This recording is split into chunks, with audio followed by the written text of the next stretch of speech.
Primero nos va a hablar Andrés Azcárate, que es abogado de la Universidad del Austral, magíster en Derecho Administrativo, con la tesis pendiente, y prosecretario letrado de la Cámara de la Justicia Nacional y el Contencioso Administrativo Federal y autor de diversas publicaciones. Nos va a hablar sobre novedades sobre la consolidación y ejecución de sentencias contra el Estado. Gracias. En primer lugar, le agradezco a Enrique y en su persona a la asociación por la invitación. Es un honor para mí participar de estos debates. Bueno, como decía Enrique, el tema es novedades en materia de consolidación y ejecución de sentencias.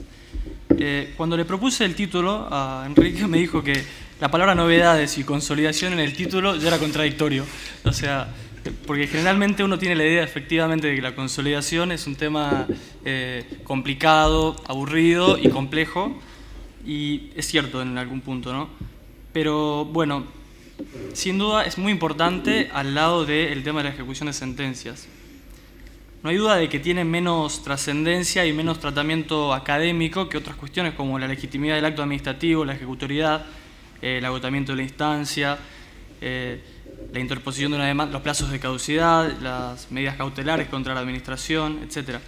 Pero es en definitiva en este momento en el que se da la ejecución de la sentencia y con la modalidad de la consolidación o no, en el cual se realiza efectivamente el derecho del particular, que sometió en definitiva al Estado a la justicia y le ganó y lo venció.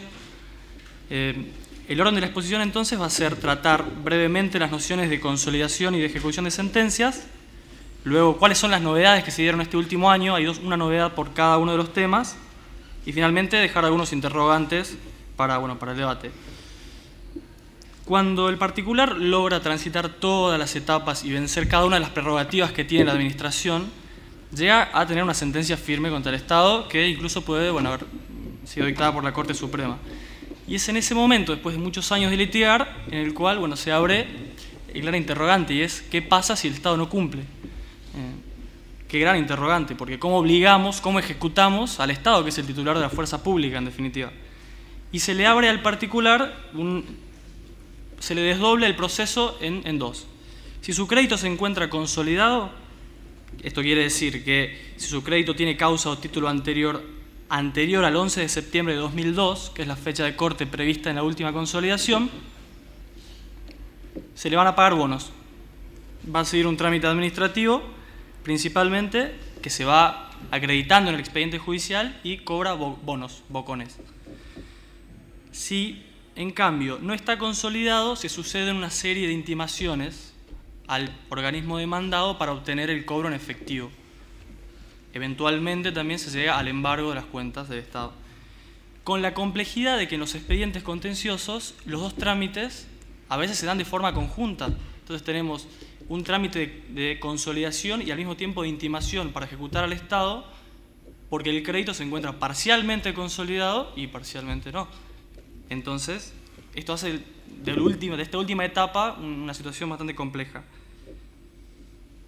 Vamos con el tema de la novedad que se da en la materia de créditos no consolidados. El sistema de ejecución de sentencias no consolidadas contra el Estado está previsto en el artículo 7 de la Ley 3.952, el artículo 132 de la Ley Complementaria Permanente del Presupuesto, el artículo 22 de la Ley 23.982 y en el Código Procesal en la parte de la etapa de ejecución de sentencias, ¿no? El título correspondiente. Después de mucha discusión doctrinal y de idas y vueltas jurisprudenciales, se llegó a más o menos un acuerdo de que el sistema funciona de esta manera. Si un particular cuenta con liquidación firme y consentida, y en base a esa intimación intima al Estado Nacional, al organismo específicamente demandado, al pago antes del 31 de julio, esto quiere decir que el organismo demandado puede presupuestar el crédito para el año siguiente, en el cual debería pagarlo, y vencido ese año se habilita la ejecución de sentencias compulsiva. El particular puede pedir un embargo. Si el particular notifica después del 31 de julio, esto quiere decir que se presupone que el organismo no puede presupuestarlo durante ese año, entonces tiene todo el año siguiente para presupuestarlo, pagarlo en el subsiguiente, vencido el cual se habilita la ejecución de sentencias compulsiva. Esto es Si uno lee las normas, difícilmente puede llegar a esta conclusión, porque no dicen esto, pero bueno, más o menos es una interpretación armónica después de mucha jurisprudencia contradictoria. El artículo clave de todo este sistema es el artículo 132 de la Ley Complementaria Permanente de Presupuesto, que yo lo acabo de mencionar. La novedad es que se reformó el presupuesto para el año 2014. El artículo quedó redactado de la siguiente manera. Dice: en el caso de que el presupuesto correspondiente al ejercicio financiero en que la condena deba ser atendida carezca de crédito presupuestario suficiente para satisfacerla, el Poder Ejecutivo Nacional deberá efectuar las previsiones necesarias a fin de su inclusión en el ejercicio siguiente, a cuyo fin las jurisdicciones y entidades demandadas deberán tomar conocimiento fehaciente de la condena antes del día 31 de julio del año correspondiente al envío del proyecto. Esto es, antes del 31 de julio del año correspondiente al envío del proyecto, esta era la redacción clásica y original del artículo. La reforma de la Ley de Presupuesto 2014 agregó: debiendo incorporar en sus respectivos anteproyectos de presupuesto el requerimiento financiero total correspondiente a las sentencias firmes a incluir en el citado proyecto. Es decir, que lo que hace es agrega un nuevo requisito, es decir, ya no alcanza con notificar al Estado antes del 31 de julio para obtener el presupuesto del crédito del año siguiente, sino que además el organismo debe incorporar en sus respectivos anteproyectos el presupuesto que contenga el crédito de condena. La cuestión por dónde pasa, que los anteproyectos se elaboran en función de requerimientos de la Secretaría de Hacienda, son requerimientos que participan de, difícilmente son calificables como normas jurídicas, no se publican, son instrucciones y normativa interna de la Administración. Entonces se le da la particularidad, valga la redundancia, de que puede intimar al Estado antes del 31 de julio y el organismo no haber incorporado en el anteproyecto el crédito y por lo tanto su crédito no va a ser satisfecho en el año siguiente, sino en el siguiente. En definitiva, esta reforma, ¿qué trae en la práctica, qué consecuencia práctica trae? Es la dilación de un año en el pago de créditos no consolidados en los juicios contenciosos. Dejemos ahora esta novedad acá. Ahora vamos a las novedades o la novedad en el crédito consolidado. Sabemos que la consolidación es un sistema de emergencia que lo que genera es la novación del crédito reconocido en la sentencia judicial y que obliga al particular a transitar un trámite administrativo para percibir bonos. Es decir, no va a percibir el dinero en efectivo, sino bonos. El trámite, en resumidas cuentas, que también es complejo, cuenta de 3 etapas, básicamente.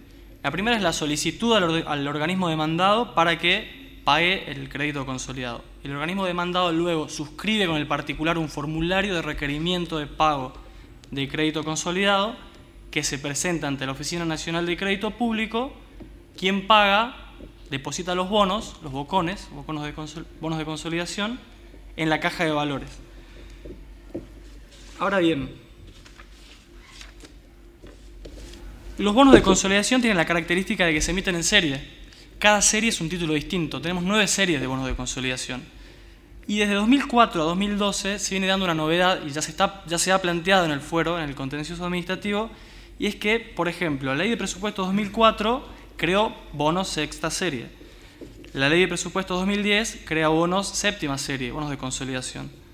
La Ley de Presupuesto 2012 crea bonos octava serie.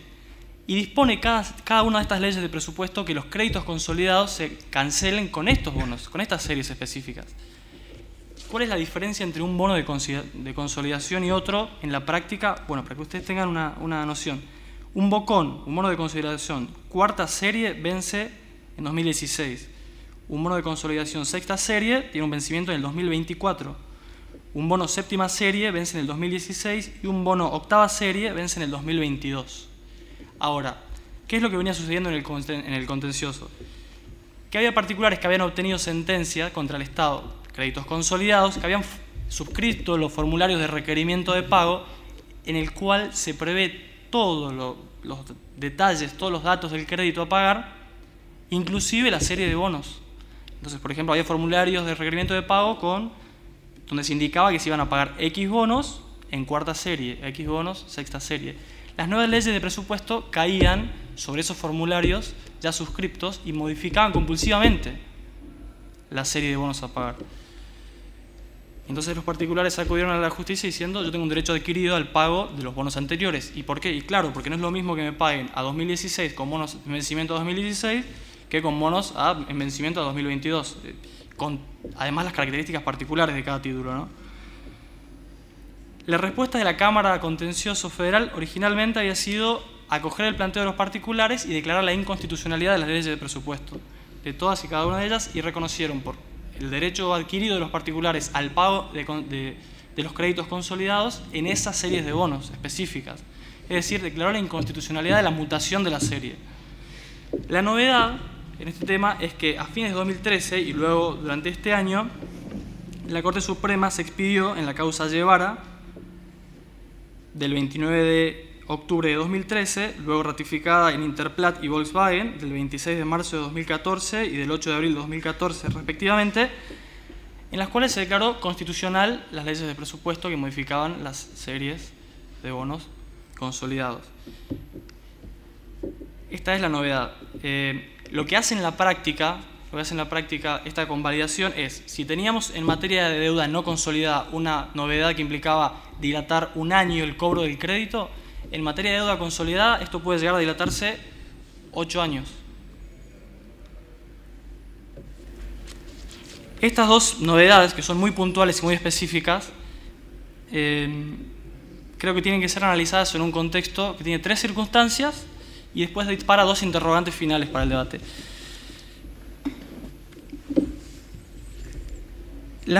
El contexto en el que esto se da, que esto es lo importante analizar, estos parecen indicios muy puntuales y muy técnicos, pero en el contexto en el que se dan quizá son señales de alerta. El primer indicio es el juicio con los holdouts y la deuda externa en materia de deuda pública que está en jurisdicción norteamericana. En definitiva, al día de hoy, el debate técnico que hay detrás de eso es el incumplimiento del Estado de una sentencia judicial. No dista mucho de esto que estamos diciendo, es decir, cómo sometemos al Estado al cumplimiento de una sentencia judicial. El segundo dato es la mora del Estado en la cancelación de juicios provisionales, que ya le valió un tirón de orejas por parte de la Corte al ANSES con la acordada 1 del 2014, en el cual instó a que se regularicen el cumplimiento de las condenas provisionales.